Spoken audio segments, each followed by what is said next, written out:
If you had one shot or one opportunity to seize everything you ever wanted in one moment, would you capture it or just let it slip? Yo. His palms are sweaty, knees weak, arms are heavy. There's vomit on his sweater already. Mom's spaghetti, he's nervous, but on the surface he looks calm and ready to drop bombs. But he keeps on forgetting what he wrote down. The whole crowd goes so loud, he opens his mouth, but the words won't come out. He's choking how? Everybody's choking now. The clock's run out, time's up, over, loud. Snap back to reality. Oh, there goes gravity. Oh, there goes rabbit. He choke. He's so mad, but he won't give up. Daddies, he know he won't have it. He knows his whole back to these ropes. It don't matter, he's dope. He knows that, but he's broke. He's so stagnant, he knows when he goes back to this mobile home, that's when it's back to the lab again, yo. This old rhapsody better go back to this moment and hope it don't pass him. He failed. Listen, we can talk about the flag, but let's talk about... Wait.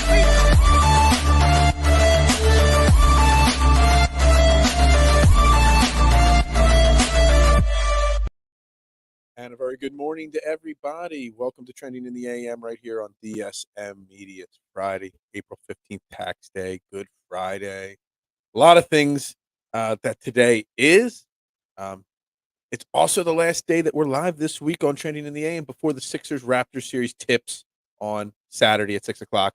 So we're going to spend a lot of time today talking Sixers-Raptors. I got a very special guest. He's covered the Raptors.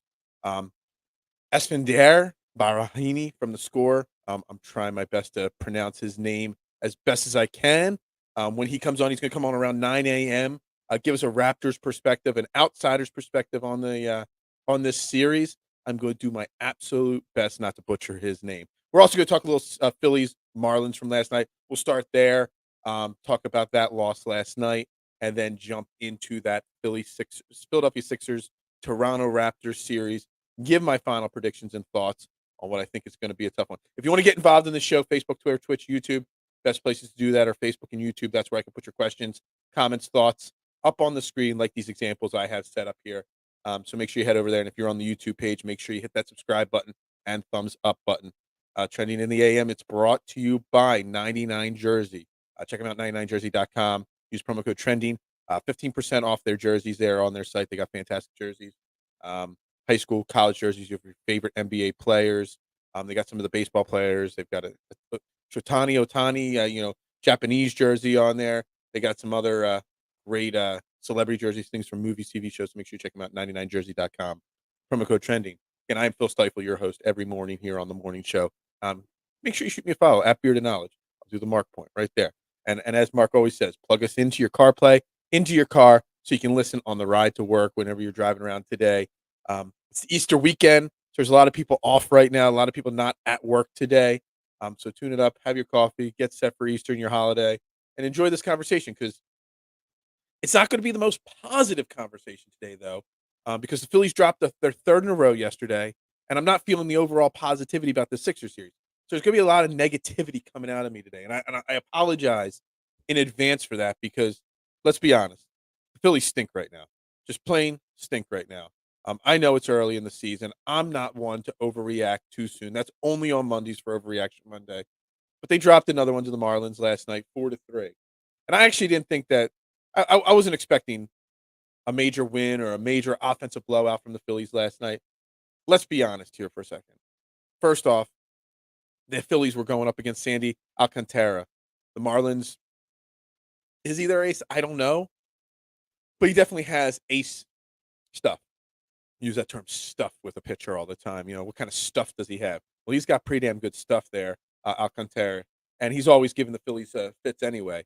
I mean, he's a guy that's just a lights out pitcher, and he would be much more well known in major league circles if he wasn't playing for the Marlins. Honestly, let's be honest. If he was in a major market, that dude would be one of the most recognizable names in baseball. So you got a team that's struggling offensively. And then they go up 2 days ago against Max Scherzer, then yesterday against Alcantara. There's no way the Phillies offense was going to be able to break out of those slumps, in the last 2 days. You're going up against two fantastic pitchers. And last night was no different. I mean, Alcantara, he gave up a few runs there late, but he 6 1/3, 2 runs. I mean, the guy for the first 6 innings of the game, literally, the Phillies could not touch him. Not touch him. They just couldn't. They had he's got the Phillies number, always has, and it is what it is. The Marlins aren't a good team. We know that. But they always seem to battle the Phillies really well. They seem to play the Phillies really well. Mr. Mattingly, Mr. Baseball down there always seems to coach well against Joe Girardi and the Phillies. It is what it is. But the negativity. How do I get around this? Look, Bryce Harper's going to hit. Nick Castellanos is going to hit. JT Realmuto's starting to hit. Kyle Schwarber is a better hitter and a better leadoff hitter than he is so far this year. So outside of those top 4, even Rhys Hoskins in the top 5 of the lineup, that you can't change that. I mean, that's your investment. That's your team. That's the heart of this team. That's the crux of this team. But it's everybody's overreacting to how bad this Phillies team is so far, when realistically the rest of the team is exactly what they are. Didi Gregorius, he's a 200 hitter. I had somebody coming at me on Twitter last night saying, bump Kyle Schwarber out of that leadoff spot and put Didi in the leadoff spot. Are you crazy? Didi Gregorius isn't a leadoff hitter. Didi Gregorius might not even be a major league hitter anymore. I don't know. You got Bryson Stott, Alec Boehm. You got that whole thing. Obviously Gene Segura didn't play last night. He should be playing second base every night, but Bryson Stott now has been playing a few games at second base, third base. He's only played 1 game at short, his natural position. And Didi Gregorius is in there every other game so far. I mean, Didi had 2 hits yesterday. He's hitting 217. He's got a 250 on base percentage. But that's what he is. You're telling me it's more important to get Didi in that lineup every single night than putting Bryson Stott, your young stud, who he was 0 for last night. He's hitting just over 200 also. But he's hitting the ball hard. He's hustling. He's doing all the right things. You got to give that kid a shot to play shortstop every single night. But they're not. And then again, Alec Boehm, who's now had another pinch hit last night. He's hitting 667 on the year. I know he's atrocious at defense. Find a way to get him in there at DH. Put him at third base. Camargo, I mean, he's that utility jack of all trades type guy. He doesn't need to play every single day. He is what he is at this point in his career. And he's going to be a super utility guy for us and a very important part of this team going forward this year and the success, if we have any. Do we need him in there every single day? If you need Didi in there at shortstop, then Stott should be playing third base. And if you're going to play Stott at second, then you better have Alec Boehm at third base every single day. The guy can rake. And you talk about, moving him to DH or to first base and Hoskins to DH. I mean, I don't know if that's the answer, because then you got an outfield situation where you're going to have to play Bryce Harper in center field. But honestly, Bryce Harper, even if he's a below average center fielder, can he be any worse than Matt Vierling? I mean, Matt Vierling is still without a hit this year. I think he's had about 15 at bats, and again, sample size. It is what it is. But not only is he not hitting the ball, obviously he made a huge error last night that cost us a couple runs. And I love it. They had Shane Victorino in the telecast booth last night for a few innings, and it was during that Vierling at bat when he was, or not at bat, playing the outfield when he was in the booth. I mean, basically, as bluntly as said, yeah, he should have caught that. I don't know if those blue lights, that neon, whatever it is on the wall out there in Miami, I don't know if that played a factor in it. He was trying to find the wall, trying to go back. He just messed up. Dude, guys, I tried to tell you in the offseason. Everybody was all hyped about Matt Vierling after last year. I'm like, guys, get a cup of coffee in the bigs. He wasn't even that good in the minor leagues before he came up to the Phillies. He had 70 at bats. Yes, he hit 320 or whatever it was. He had a cup of coffee. And all of a sudden, everybody's like, Matt Vierling's the guy. I'm like, hold on, Mickey Moniak's tearing the cover off. No. Forget about Mickey Moniak. It's Matt Vierling's job to lose. I'm like, come on, guys. Putting all your eggs into Matt Vierling being a starting center fielder in Major League Baseball was jumping the gun a little bit on a guy that a 5th round draft pick, a guy that never really hit the ball really well in the minors. He just got hot for 70 at bats. What's 70 at bats? It's like, what, 20, 25 games? Come on, guys. I'm just telling you. And what's sad about Matt Vierling right now is there is no other option right now. When Mickey Moniak was about a 6-week recovery until he's going to come back. So it puts mid-May, but somebody else is about to come back soon. He's already on a rehab assignment and finishing off spring training. That's Odubel Herrera, and we all hate Odubel Herrera. We all don't want him on the Phillies. I know that. But Matt Vierling is just playing right into Odubel Herrera's hands. Odubel Herrera is going to be starting center fielder probably in the next week or so. Man, to think that Odubel Herrera is an upgrade over anybody in center field, that's right now. It's so bad that if Roman Quinn was on this team still, he'd be starting over Matt Vierling. That's how bad Matt Vierling is, and that's how bad the depth in center field is. So that's why we keep hearing people talk about moving Bryce Harper to center field. He hasn't done it since his rookie year, but Bryce Harper's athletic enough, talented enough of a baseball player. He's just a pure baseball player. I'm sure he could do it. I know he doesn't want to, but I'm sure he could. Do you do that? That way, at least you get out Bowman as a DH. I don't know. You could put Bryce Harper as a DH too, and I don't know. Can Bowman play left field and you slide Schwarber over to right and Castellano? I don't know what you do, but Joe Girardi needs to do something to get Vierling out of the lineup at this point. But this lineup is what it is. We're talking about Matt Vierling here. We're talking about Camargo, Didi Gregorius, and a bunch of kids in Stott and Bohm. Look, when you're playing below replacement level players and kids that don't have experience, you're going to have these moments and these stretches in the season where you lose games. And what's funny is everybody's overreacting. They're 3-4. They've lost 3 in a row. We're 7 games in the season. I see people out there posting all the time, don't overreact, and other people saying, why can't we overreact? It's 7 games in a 162 game season. You're going to have down stretches. It's being able to see through what is actually the problem going on right now. And honestly, we might not even be talking about Matt Vierling's struggles or the Bohm, Stott, Camargo rotation at second and third base. If Kyle Schwarber wasn't hitting 111, if Bryce Harper wasn't hitting 160, if those guys are hitting, along with JT, who's now, he had a slow first 3 or 4 games. Now in the last 2 games, he's got his average up to 360, 4 for 4 last night. So, if Schwarber and Harper start hitting, Castellanos keeps. When Castellanos, man, I didn't watch a lot of Cincinnati baseball games over the last couple of years. When Castellanos hits the baseball, man, he hits the ball. I wait for that ball to explode every time he hits it. He just hits it with such power and such authority every single time he makes contact. You get those guys right, and all of a sudden the rest of what's going on in the lineup and the problems, it's not as big of a deal. But when 2 of your biggest, highest paid players are struggling, it makes the other things a little bit of an issue. Bryce Harper, he hit the home run, in the last game against the Mets. Yesterday had a big 3-run double. So maybe he's starting to slowly, click out of it. Maybe he's slowly getting out of his funk. We'll see. We still got a couple more games here against the Marlins this weekend.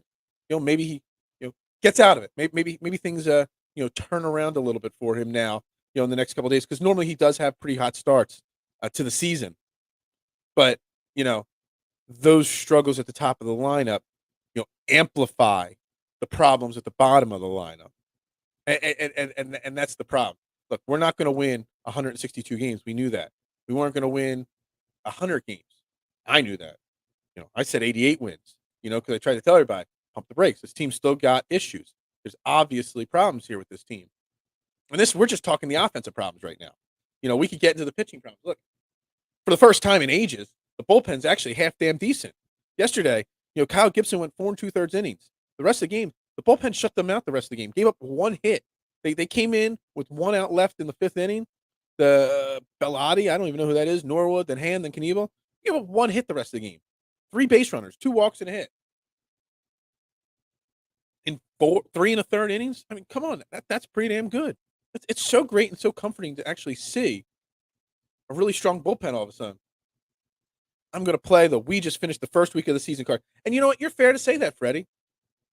I see a lot of people saying that on social media. I also see a lot of people saying the complete opposite, which is, any time is a good time to overreact, and see it.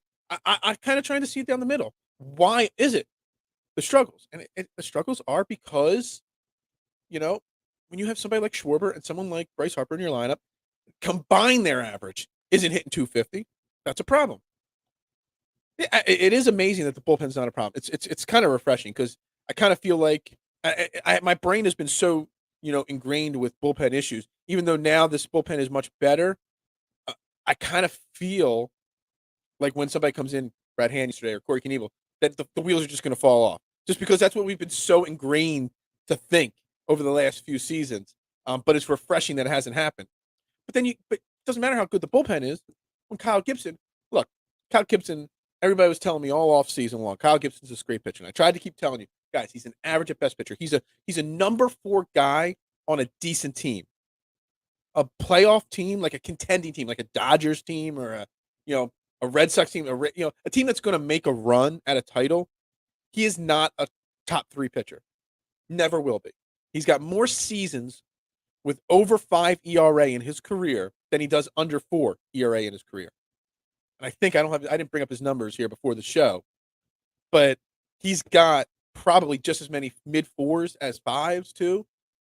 Kyle Gibson, and then everyone's like, you're wrong. He's going to be this great pitcher, blah, blah, blah, blah, blah, blah, blah. But I'm telling you, guys, whatever. And then, of course, his first outing of the season, he goes 7 innings, strikes out 10, doesn't give up a run. Everyone's like, see, Phil, look how great he is. Like, guys, every okay pitcher has some good games, has teams that match up well against, and, can shut them down. And then last night is exactly who he is. And, guys, Kyle Gibson's better than the Chase Andersons and the Matt Moores of the world that we had last year or the Vargases of the year before. He's better than those guys. Yeah, absolutely. But, guys, what you saw last night, 4 2/3, 5 hits, 4 runs, 3 walks and 6 Ks and a home run, 91 pitches. That is who Kyle Gibson is. He's one of those guys. He's not going to cost us, a shot at the playoffs, but he's not going to be a guy that gets us to the playoffs. He's a guy that's going to go 6 innings. Once he's fully stretched out, he's going to go 6 innings, and he's going to give up 4 runs, at least, every single game. 6 innings, 4 runs. 5 innings, 5 runs. 7 innings, 3 runs. They're going to be the box scores you see from him. And then he's going to have 2 or 3 of those games where he goes 3 innings and 8 runs. And he's going to have once every 10 starts. So he's going to have a game where he pitches really well. But Kyle Gibson, I guarantee you guys right now, April 15th, it is 8:47 in the morning. At the end of the season, Kyle Gibson will have started probably, 30, 35 games. Kyle Gibson will have 10 or 11 wins. He's also going to have 10 or 11 losses. And his ERA, I guarantee you, mark my word, at the end of this season, his ERA will be somewhere in that 4.4 to 4.6 range. It's not much better than Jake Arrieta when he was here. I mean, his last year he was atrocious, but those first 2 years he was right around 4.8. That's what you're going to get with Kyle Gibson. He's going to go out there, he's going to give you innings, he's going to battle, but he's not good enough to carry a rotation or anything. He's not good enough to be the third guy. And this is the problem with this Phillies team right now. The number one problem isn't Bryce Harper hitting whatever he is or Kyle Schwarber 111. The problem is the starting rotation. You got Zach Wheeler, a legitimate Cy Young candidate pitcher. You got Aaron Nola, who's not who he is anymore. And he hasn't been for 4 years. You got Kyle Gibson, not who people think he is. Zach Eflin, who I know, people love Zach Eflin, and he didn't give up a run in his first start, but dude, the guy was all over the place with his pitching. If you really look beyond the stats, like the core stats there, just the eye test, it wasn't a good outing. Zach Eflin, another guy that's going to end up right around that 4.4, 4.5 ERA. Ranger Suarez, I know it was his first start of the year and didn't really have much of a spring training, but Ranger Suarez, guys, we're putting a lot of eggs in a guy that has 12 career starts in his lifetime. Okay? He might turn into being a great pitcher this year, and he definitely has the stuff. But the fact that we're putting hope and stuff in 12 starts, guys, this is the number one issue with this team. Number one issue is the starting pitching. And we always talk about how pitchers press when offenses aren't hitting. I always bring it up, and a pitcher knows that they can't give up a single run because their offense can't score 1 run. They press. Well, the same theory works on the offense. Maybe some of the problems with the offense are they know that they're going to go out there and their starting pitcher is going to give up 4 or 5 runs. So they have to score 6 runs. So maybe they press a little bit at the plate. Maybe they try a little too hard. I know everybody's talking about, everybody's swinging at first pitches a lot lately. Yeah, I mean, other years we talk about them taking too many pitches. So it's either one or the other, guys. I know Bryce Harper, made the last out last night swinging at that first pitch, and it was bad. Yeah, it wasn't a great at bat when you're swinging at a bad first pitch. You make the last out of a game when you're trying to come back. But it's Bryce Harper. If he wants to swing at the first pitch, I'm okay with that. I'm going to trust him. I'm going to trust the body of work that Bryce Harper has if that's what he wants to do. So, the offense does not concern me one bit, not at this point. The problem is the pitching staff, the starting rotation, and Joe Girardi, honestly. I talk about it with the Sixers. And this topic, I'll end it here, with the Joe Girardi talk, and then we'll transition to the Sixers as we wait for our guest Esfandiar. I think offense, with all the hype, are trying too hard. They're pressing, absolutely, exactly. And I don't know if you caught the first 3 minutes of the show there, Mark. I kind of said that we wouldn't even be worried about the problems at the bottom of the lineup if Schwarber and Harper were hitting a little bit better. If the top of the lineup wasn't struggling, we wouldn't care that Bryce Harper was hitting one whatever or Schwarber under 100. We wouldn't care. We would still care that Matt Vierling still does not have a hit, and why is he in there? But we would understand, well, look, we're scoring 8 runs a game. Who cares? There's always going to be that one guy, whatever. But because they're struggling, the holes in the rest of the lineup are being exposed. When Kyle Schwarber's hitting, whatever he's hitting. Oh, hold on, let me pull it. I want to make sure I get it right. When Kyle Schwarber's hitting 111, obviously, you're gonna realize that much more glaring the fact that Matt Vierling's struggling, and pitchers might pitch to them now because they're struggling until they break out of it. And sorry, guys, allergy season, man, it sucks. So yeah, Joe Girardi. Before I went on that little side tangent there from the last comment, Joe Girardi, it's a problem, guys. And I've been saying it since his first year here in Philly. Joe Girardi burns through an organization pretty quick. I can't believe he's still here to begin with. But it's a good transition to Sixers talk because I've been talking about it for a while. A team takes on the personality of their coach, their manager, whatever sport and whatever title you want to give it. I saw somebody tweet out or comment or send a message to me that the Phillies look lifeless. And they do. There's no energy. There's no excitement. And that's because they take on their personality of their coach. Joe Girardi is one of the most lifeless, unenthusiastic. I don't know. I just have this picture in my head of Joe Girardi. He walks into the locker room and goes, what's up? Sticks to himself, whatever. I'm not saying you need a guy like Larry Bowa in that locker room right now, flipping tables, breaking bats over the Gatorade jugs. I'm not saying you need that. But Joe Girardi he sucks the energy out of a room or the dugout when he walks into it. When you just see him on screen, it sucks your energy out. And how can a team get hyped up or energized like, all right, we're down 1, let's go. And, the dugout, like everybody, the old, little league, or when I was playing in an adult league, come into the dugout in the last inning. All right, we're all hitting this inning. We're going to do that. No, you don't see any hype, no energy. You don't even see the hype and energy from Bryce Harper, who's one of the most energetic players on this team, the most positive guys on this team. It's just lifeless. Let me tell you something. John Middleton went over the luxury tax for the first time. Let me tell you something. I thought Joe Girardi last year should have been fired mid-season or early in the season. Let me tell you something. John Middleton, now that he actually went over that tax, is not going to have as long of a leash on Joe Girardi this year as he has in the past few years. He's spending that money. Once he spends that money, he's going to be willing to continue to go over it to bring in another starting pitcher and, fix the bullpen if it needs fixed later on, get a closer, whatever he has to do. He's going to continue to go over that tax now because he went over it. He might as well keep going over it. Let me tell you something. If Joe Girardi isn't doing the job, he's going to get rid of Joe Girardi. And that's a good thing. I'm not saying that in a negative way. I'm saying that him spending that luxury tax money has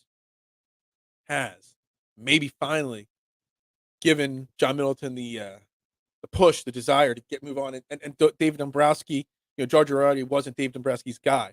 So who they promote, who they would hire in his place, who knows at this point?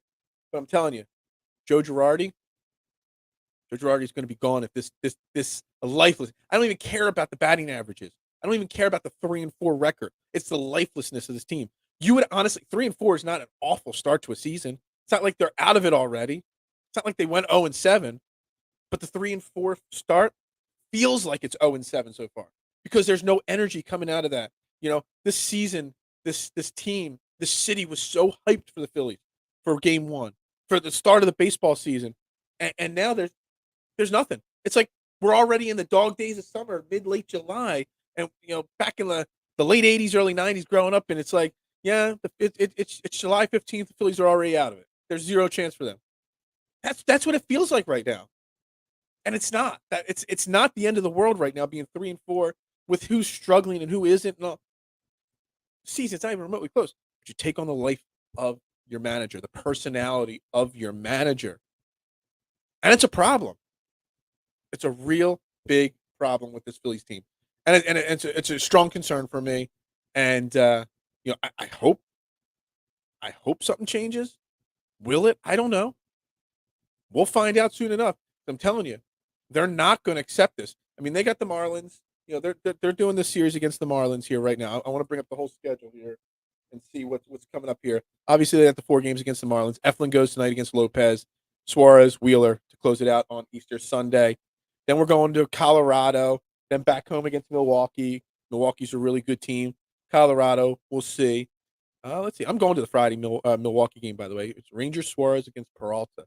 Johnny Peralta. Could be a good pitching matchup. I'm kind of excited about it. It'll be my first Phillies game since I went to a spring training game back in February of 2020, right before the whole world flipped upside down. But you look at it, you got Milwaukee, Colorado, New York again, Texas, New York. I mean, April's not the hardest month. It's not. We don't have the toughest of schedules in April. But you gotta do better. And we're gonna pause in the show real quick, pay a quick bill, and we're gonna transition with that life of the, taking over the personality of the coach. We're gonna transition that into the Sixers here, because I think that's important. And as our guest comes on the air here shortly, hopefully, we'll be able to talk about that more with him as we continue. So hang in there for 2 seconds. What's up, everybody? Phil Stifle here, trending in the AM. Look at this site right here, 99jersey.com. Proud supporter of all Trending in the AM shows. Make sure you check them out. Like I said, 99jersey.com. They have the best jerseys of all your favorite athletes from high school, college, movies, TV shows. You got the Kobe Bryant, Lower Merion, the Charlie Conway, Mighty Ducks. Everybody always asks where I got my Sugar Shane Falco jersey back there from the Replacements movie. 99jersey.com. I mean, Magic Johnson, Michigan State, Lonzo Ball, Jalen Rose, you name it, Russell Westbrook, you name it, they've got it on this site. Make sure you check them out, 99jersey.com. Use promo code TRENDING at checkout. It gets you 15% off right away. 99jersey.com, promo code TRENDING. Yo, support the podcast that brings you the heat every single morning. And we're back here at Trending in the AM. I am Phil Stifle, your host, right here on DSM Media. Make sure you're following us on all social media platforms, Facebook, Twitter, Twitch, and of course, YouTube. Make sure you hit that subscribe button, thumbs up button, and continue to help us grow this brand. Share it out on Facebook. Retweet it. Do what you got to do. Tell everybody to tune in. But again, like I said, easiest way for me to interact, as I have been with Freddie, Mark, and some other people here, the easiest way to interact with the show right now is through Facebook and YouTube. That's where I can put your comments, questions, thoughts up on the screen. And, someday, I've got the equipment here. Someday I'm going to have a free day to kind of figure out how to take phone calls. I've got the phone number already pre-set up. I just need time. Time's been tough, man. Finding free time right now, it has not been easy. So anyway, talking about the Phillies taking on the personality of their coach, Joe Girardi. And I've been talking about this same topic with the Sixers. And tomorrow, 6 p.m. starts the Eastern Conference playoffs and another chase for the Sixers team. And, man, I can't tell you how unexcited, unenergetic. Normally, right before the Sixers start their playoff run, and when they start, I'm wearing Sixers blue or red every single day. I'm dressed for work already. I got Sixers shirts that are clean in there. I didn't put one on to wear to work today. Why? I have no. I don't know. I'm blah because I've taken on the personality of our head coach, Doc Rivers, and I'm still going to say there's a lot of X factors in the series, and we're going to get into them here today. The rest of this show, there's a lot of X factors going into the series, but the number one X factor is Doc Rivers. Doc Rivers is probably having one of his worst. Say what you will about Doc Rivers, whether you like him or not. I mean, he's 9th all-time in wins in NBA history. He's been coaching since 1999. He's got an NBA title under his belt with the Celtics there. 07, 08, whatever season that was. This has got to be. I know we're in the playoffs. We had the 4th seed. We won 50 games, whatever it was. This has got to be one of his worst coached teams that I can remember in the last 10, 15 years. I mean, I'm not going to really, dig deep into the back of my memory bank for how he was as a coach in Orlando or whatnot at the start of his career. But the Celtics run, the Clippers run, this reminds me of some of those Clippers runs where he had so many good teams and they just were lifeless. They were good regular season teams, terrible playoff teams. I have literally no excitement for the start of this playoff series. And it starts literally tomorrow at 6:00. And honestly, this is only I've spent literally this week, and there's been no Sixers games, I know. But literally, I spent 20 minutes yesterday, and I'm set up to talk about it for the last 30 minutes of this show today. That's it. Less than an hour worth of Sixers talk as we get set to start the playoffs. It's disappointing. It's depressing. It's sad because we still have Joel Embiid. We brought in James Harden, one of the 75 greatest basketball players of all time. In my mind, one of the 10, 12, 15 best scorers of all time in NBA history. James Harden brought onto this team. You know, we got this young budding superstar in Tyrese Maxey who's so energetic and bright and smiling all the time. And there's no energy. Why? Because of Doc Rivers. And Doc Rivers, I mean, whether you believe the Lakers rumors or not, he's still doing everything. It seems like he's doing everything in his power to have 1 foot out the door already. It's like he's trying to get kicked out of town. He wants the fan base to hate him. I don't understand it. I don't. I mean, the conversation from the other day with the reporter about let me slow this down for you, you know, so you don't understand or so you understand, you know, talking about the whole Paul Reed and DeAndre Jordan backup center thing. I mean, come on. I mean, we've seen some arrogant, pompous coaches in this city before and in sports before. But if that's not one of the most, I mean, so we'll backtrack for a second. When he had that thing, I think it was with Austin Creel talking about, you know, he questioned the heart of the team, and Austin and Doc Rivers is like, "Would you ask Greg Popovich that question?" That was awful. That was an awful situation, and it was a terribly handled situation on Doc Rivers' part. And this the other night was even worse. I mean, it's like does he want to be kicked out of town? Does he want to be run out of town by fans? Does he want the fan base to be looked at poorly again? And we just run people out of town all the time like everybody supposedly thinks we do, which honestly, we do not run people out of town. You know, obviously look at the whole Alec Boehm situation this week. Obviously, we do not run people out of town. Doc Rivers has sucked the energy out of this excitement. That should be exciting. We should be hyped. We got James Harden to pair with Joel Embiid. We should be hyped to make a run for the title this year. The whole hashtag Sixers in 5 thing.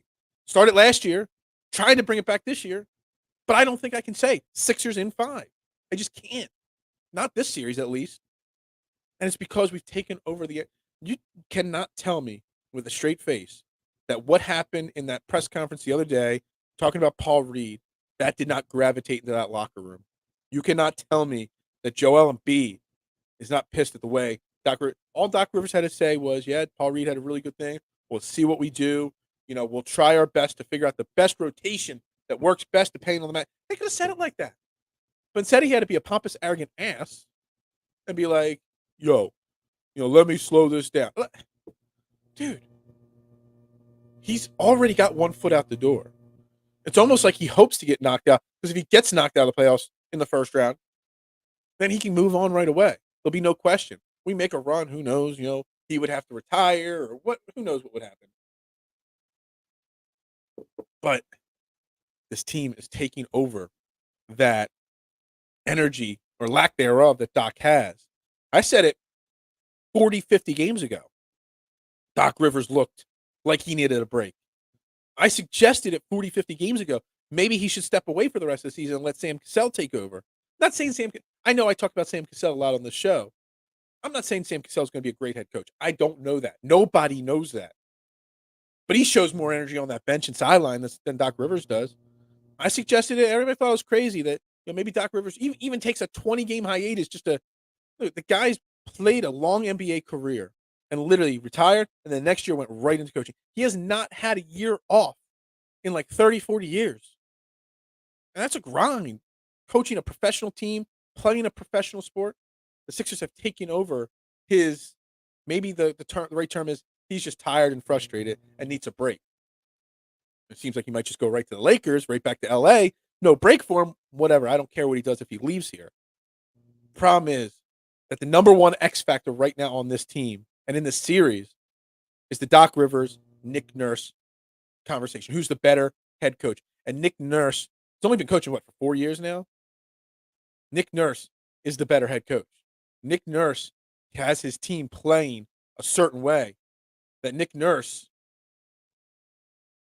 they take over his energy level, his excitement. On paper, the talent level of the Raptors is nowhere near as good as the talent level on the Sixers. The talent level wasn't as good when Harden wasn't even on this team. But yet they beat us 3 out of 4 times. The heart, the hustle, the energy. They're like a team without a superstar. They have some stars, not superstars, but they have some stars. I mean, I would borderline call Patrick Siakam a star. I would say Fred VanVleet. He's not a star, but he's borderline all-star type player. OG. There's a really good Scotty Barnes, a really good young rookie. You have one bad losing season.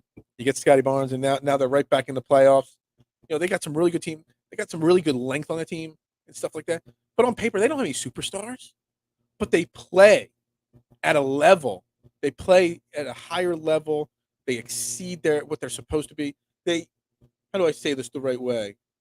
They just play with heart and energy and the desire to win, to prove people wrong. They're the underdog in this series. They want to come out and prove that they're better than the Sixers. They believe that they're better than the Sixers. I don't know if anyone in the Sixers locker room believes that they're better than the Raptors, other than Joel Embiid, maybe. There's probably a lot of doubt in a lot of Sixers heads. There's never the Raptors could go down 3-0 in this series. I'm just saying, hypothetically speaking. And Nick Nurse would have this team believing that they can come back from 3-0. And that's the difference between Nick Nurse and Doc Rivers. Also, the fact that he's just really good with the X's and O's. Obviously, Joel Embiid is still averaged like 29, 30 a game against the Raptors. But if you look at the deeper numbers, he's shooting 3-4% less from the field. He's getting to the free throw line less. Certain things like that against this Raptors team. It's because Nick Nurse, X's and O's are better than Doc Rivers. His rotations are better than Doc Rivers. His team understands that certain games, my minutes are going to be 25. Certain games are going to be 10. Certain games are going to be 40. Certain are going to be 0. Because Nick Nurse's X and O's, he knows how to adjust on the fly. He knows how to, make adjustments. Oh, there's that key word there, adjustments. Just like the Phillies have ingrained in our head that our bullpen sucks for so long. That term adjustments has been so not done for so long with this team that we're just ingrained that adjustments won't be made. So Nick Nurse is the number one. When you go down this list and all right, who's better? Center on this team, check mark for Joel Embiid. When you say who's the better coach in this series, I know Doc Rivers is just named one of the greatest of all time, but Nick Nurse is the better coach in this series. Nick Nurse is probably one of the 3 or 4 best coaches in the NBA right now. Period. Doc Rivers, I don't know if I'd say he's a better head coach than. I don't know. Let me do a quick search here.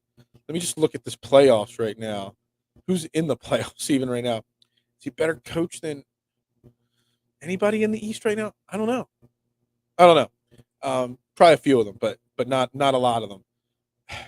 Man, it's going to come down to. I was really hoping Esfandiar was on by now. He's not yet. Still waiting. Hasn't even seen. He's probably still sound asleep, actually. So hopefully he wakes up before the show's over here in the next 20, 25 minutes. But anyway, I really wanted to get him started on this whole Doc Rivers, Nick Nurse thing.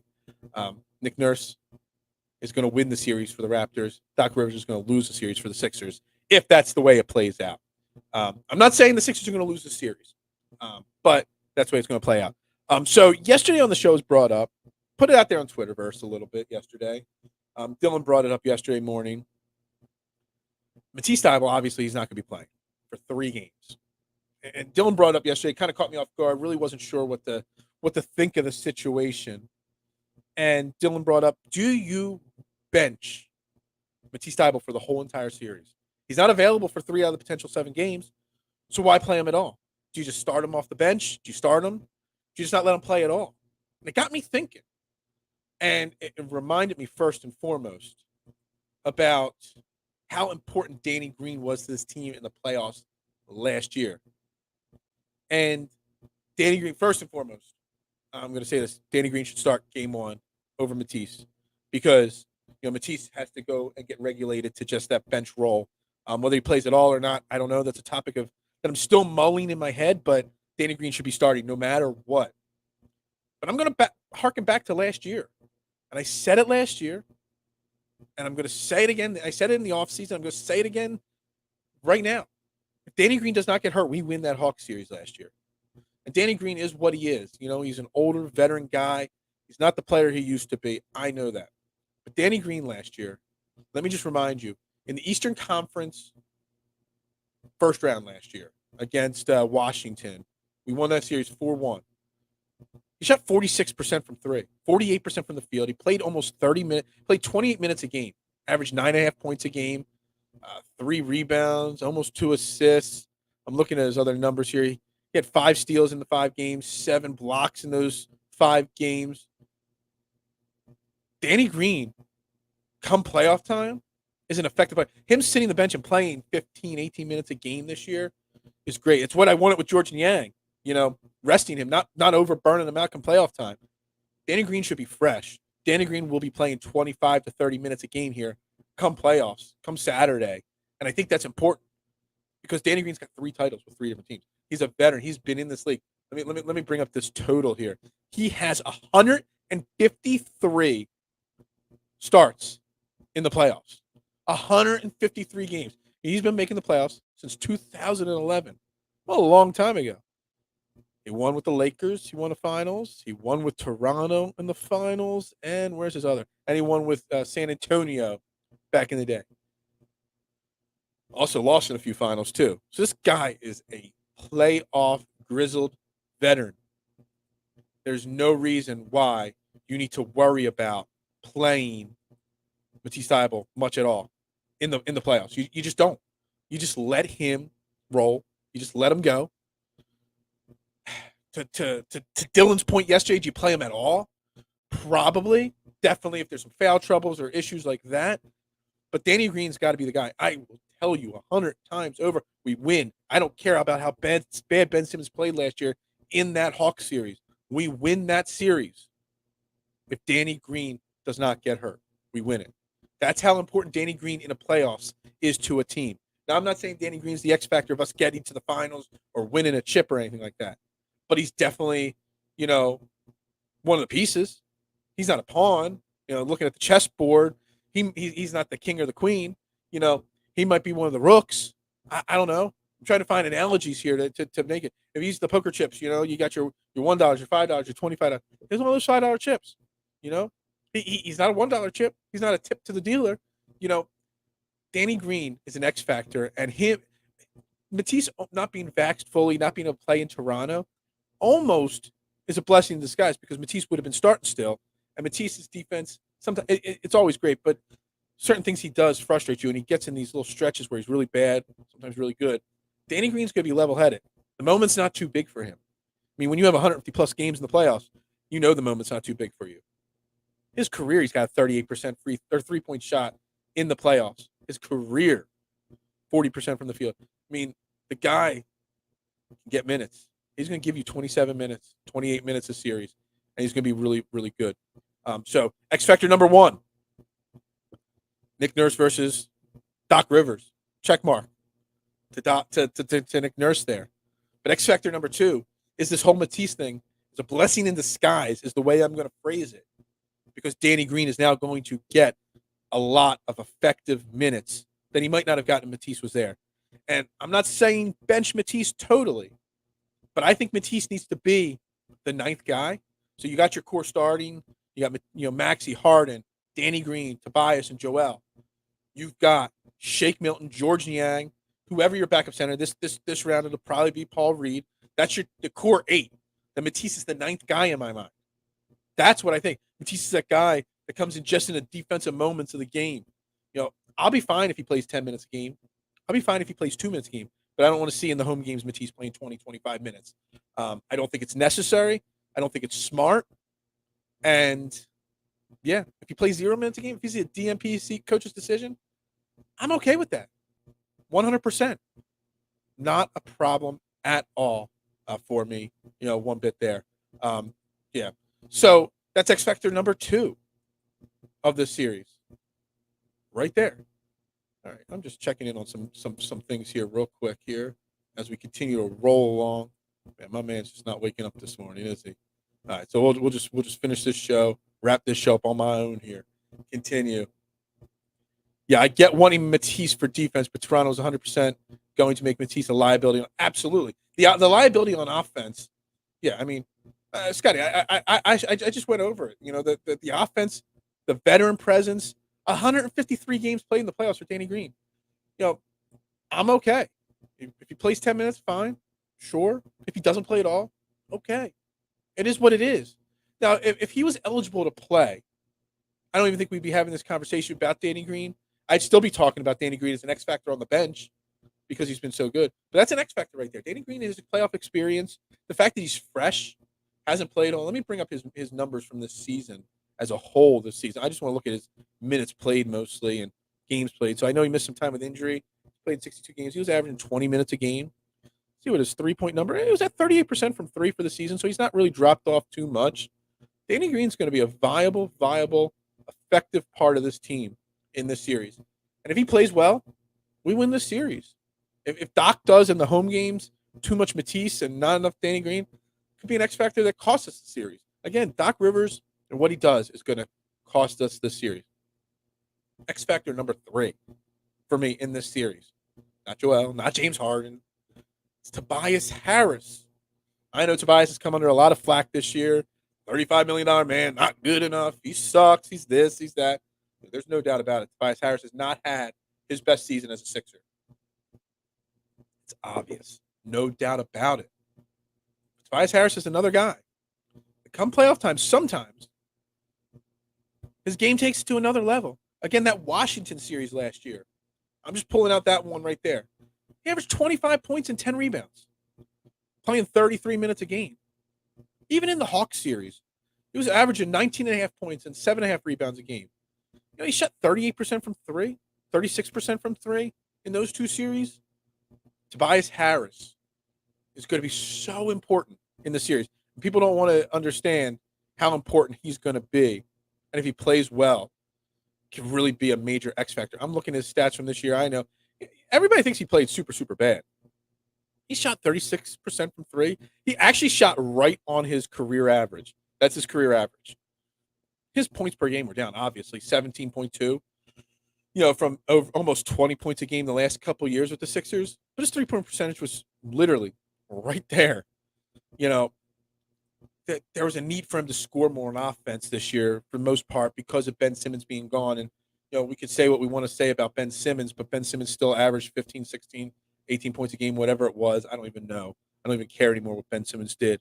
But he had to make up a lot of that slack, and maybe he pressed a little bit too much, being in that number 2 role. And then you bring in James Harden, you totally change what this team is, this offense is. He struggled adjusting to that new role. They've had a full week of what Doc Rivers is calling like a mini training camp. Hopefully he's gotten some rest. Hopefully he's gotten his legs under him. Hopefully that shot starts falling. Tobias Harris is capable of knocking down that shot. I mean, yes, 36% career shooter, but he's had 39% seasons, 43% seasons, 41, 41, 40. He went actually to his the 2017 season at 41.7 or 41.1. You know, he's had plenty of seasons where he can knock down the shots. We need him to be effective, to knock down his shots. Yeah, absolutely. I think he averaged like 11.5 points a game against Toronto this season. But again, he has to be better, but he can be better. It is in his game to be better. Now, the problem with Toronto, and it's a problem with James Harden, it's going to be a problem with Joel Embiid to an extent, but also it's a problem with James Harden and Tobias Harris. They've got, 4 guys that are 6'9", 6'8", 6'10". They've got a whole bunch of length. And they play really good defense, team defense, because they're coached well, obviously. Going back to the X factor number 1, the coaching difference is obviously the problem here. The length of those guys and what they could do to disrupt Tobias Harris, James Harden. That's the problem right there. You know, I had put it up here on one screen. I don't know if I can find it because I got way too many screens worth of stats pulled up here. It's not on that one. The matchups here. I can't really find it, but Siakam, Barnes, Fred VanVleet. There's so many guys on this team that Precious Achua. So many guys that are 6'8", 6'9", in that range there. It possesses, or it blah blah blah blah blah blah. It presents a matchup difficult. The Raptors are one of the worst matchups for a team like the Sixers, absolutely on paper. And that defense there that they can provide really is, unfortunately, a big problem. Now, Tobias, does he need to be better than the 11 point whatever he averaged against the Raptors in 4 games? Absolutely. Will he be better than that? Most likely, probably. Does he need to be a 25 points a game guy? No, he does not.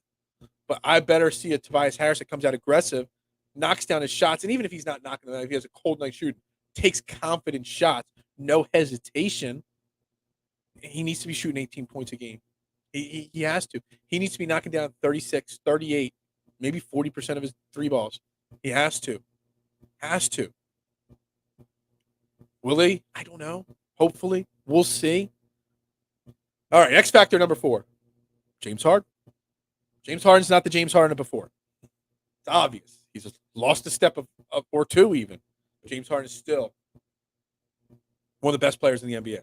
He is. There's no doubt about it. He might not be one of the top 5 anymore, but he's still a really damn good NBA player. He's going to shoot better, hopefully. Hopefully the week off, his legs are under him. But even if he only does what he did here with the Sixers so far, shoots 30% from deep, averages 20 points a game, as long as he's distributing, he's working the pick and roll, whether he's finding the cutters, just the attention he draws, even though he's shooting poorly, teams aren't going to leave him wide open. And I said it yesterday, I'm going to say it again. You saw it in some of the practice videos.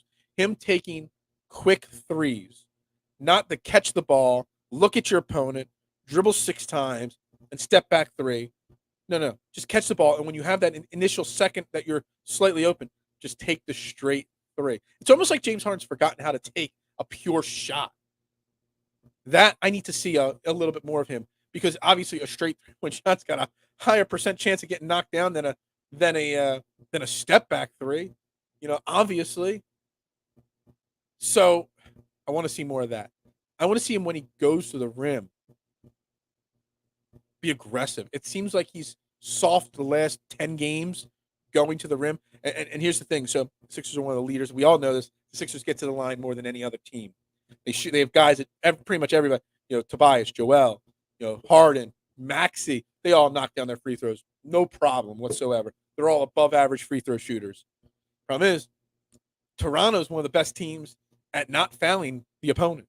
Toronto's one of the best teams at not sending your opponent to the free throw line as often. I forget the exact number. Too many tabs. Next time, I'm only going to open up 1 tab of stats, not 10 tabs of stats. I can't go back and forth here as I'm rolling here. Tobias or Toronto, I think they're like 5th or 6th in the league in fewest free throw attempts a game given up. So that's gonna be an interesting thing there. And James Harden right now, because he wasn't knocking down his 3, not making shots, was living on that free throw line. Obviously, we know Joel lives on that free throw line, but James is living on that free throw line. If he's not going to get sent to the free throw line, he better start making some shots. The way he gets that free throw line, instead of those soft drives and complaining when he doesn't or does get the foul, he needs to go harder to the basket. Dude, I said it before, and I'm going to say it again. James Harden has more pressure on him. I know he said he doesn't have any pressure, but there's more pressure on him than anybody else in this series and on this Sixers team on this playoff run. He's 33, 34. He wants to opt out of his next contract or next year of the contract so he can sign another big extension, either here or elsewhere, whatever. That's off-season talk. But right now, there's pressure on him because he has not gotten to the NBA Finals yet. He has not won that chip yet. One of the best scorers, a first ballot Hall of Famer, blah, blah. But there's always going to be that thing hanging over him that he couldn't lead a team. And then he's gone in the last, 20 months to 3 different teams now, the Rockets to the Nets to now the Sixers. And if he doesn't stay with the Sixers, he might move on to another team next year. Again, off-season talk, whatever. But there's a lot of pressure on James. So James has got to go all out. He's got to go 110%. He's got to go balls to the wall here. Going hard to the basket. Forcing these guys into foul trouble. Getting to the rim. Getting to the free throw line. It's going to be so important. So important. That's X Factor number 3. I hope it works out. I hope that he figures it out. Hope he does. Will he? I don't know. We'll see. We're gonna find out. And what's 6 o'clock tomorrow? Let's say 9 and 20. That's like 35 hours away till tip. We'll see. We'll see. I don't know. X factor number 5, and obviously the number 1 X factor is Joel Embiid, the MVP, the guy that should have an MVP trophy in his trophy case at the end of this season. Probably will not. And I don't know if you guys saw our man, the guy that we all thought was going to be the X factor in the process. Markelle Fultz was on an Orlando radio station. I'm still a Markelle Fultz follower. I still check him out. I still follow along. I still check in on his career. Came back from his knee injury this year. Didn't do too bad on a bad Magic team. Just trying to get him back in the flow next year. We'll see how he does. But he was in there, and he flat out said on an Orlando radio station that the league, it's colluding to it. I don't know if he used the word colluding, but basically he said something like colluding against the Sixers, the process, to say that it didn't work by not giving Joel Embiid that MVP. You've got a player on another team talking about how the league is against the Sixers right now. We've all talked about it. We've never had any proof, never evidence. But now when you see other players on other teams saying it, I mean, maybe there's a little theory there. Maybe there's a little thread there. Maybe you read between those tea leaves. Joel Embiid is the final number 1 big X factor of this game. His shooting percentage is down against the Raptors, but he's still averaging 30 and 11, something like that against the Raptors this year. He's still an ultra dominant guy. He's admitted they guard him the best out of any team in the league. Again, circling back to X factor number 1, Nick Nurse, and how great of a coach he is. It's a problem. How they guard Joel Embiid. Joel Embiid's a different player this year. He's a different beast. He's figured out how to pass out of the double and triple teams. Hopefully he has the confidence. I think he's at the point where he knows he's got to be the man and carry this team and put him on the shoulder.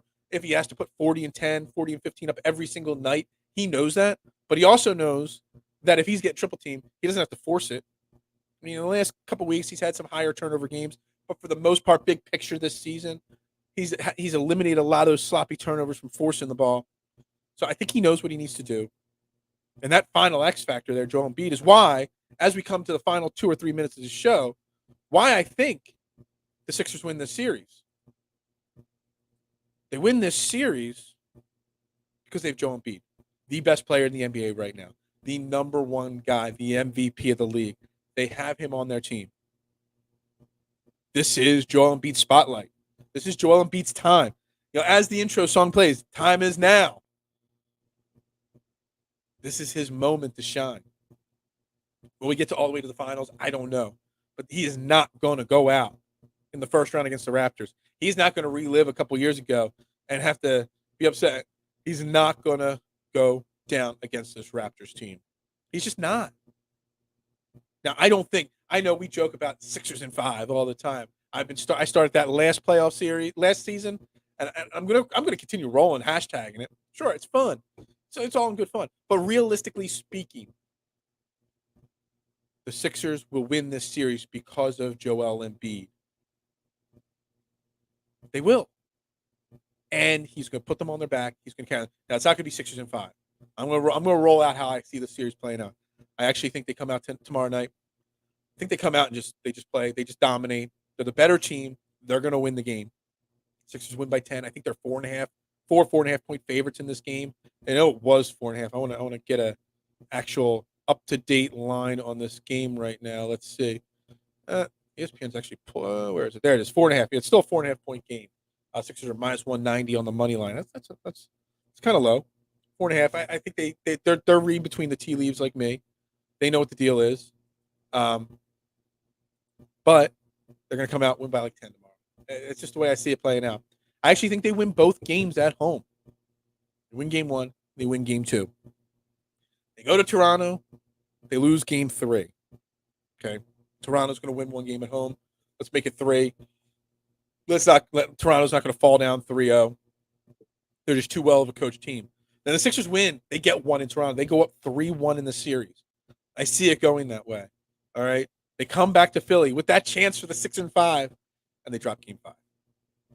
Nick Nurse, too damn good of a coach. The Raptors buy in way too well. Okay. So it's game 1 Sixers, game 2 Sixers, game 3 Toronto, game 4 Sixers. They come back. Game 5 in Philly. Toronto wins. Then we go back to Toronto for game 6. And guess what happens? Back against the wall. Toronto pulls another one out. It's unfortunate.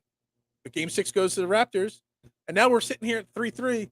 Sixers Twitter's abuzz. Sixers Twitter's like ready to throw in the scare. Everybody's overreacted. I don't know if game 6 is on overreaction Monday or after game 6 is over. But Sixers fans are going to overreact. Then, game 7, Joel Embiid does what he does best. Shows why he should have won the MVP. By that point, he would have been told he's not the MVP already. He's going to be pissed off, as we all are. He's going to come out and put up 45, 15, and he's going to win game 7. That carries into the second round of the playoffs. We'll see who the matchup is. But Sixers in 7 is the way I see it playing out. Joel Embiid's going to average 35 points in this series. No doubt about it. Sixers win the series. Sorry. Anyway, that's the show for the day. That's where we're going to end it. Guys, thank you for tuning in. Fantastic week. Overreaction Monday. We'll have some Sixers talk. We'll prep for game 2. We'll do all that great stuff that we always do. Mark and Jason will be back next week. As always, unfortunately, I could not get our guest on the show today. Not sure. I know he was up tweeting at like 2, 3 o'clock in the morning. So, probably just didn't wake up on time. I'll try to reschedule, get him on another show. We'll see what happens. But Sixers in 7, everybody. Everybody have a great weekend. Hey, it's Easter weekend. Celebrate. Remember what Easter's for, what it really means. Make sure you file your taxes on time, too. Isn't today tax day, I think, April 15th? I don't know. I don't file my taxes. The wife takes care of all that. Everybody have a great day, great weekend. Be well, be safe. Go Phillies. Ring that freaking bell. And, of course, Sixers in 7, baby. It's the way it's going to be. Go Sixers.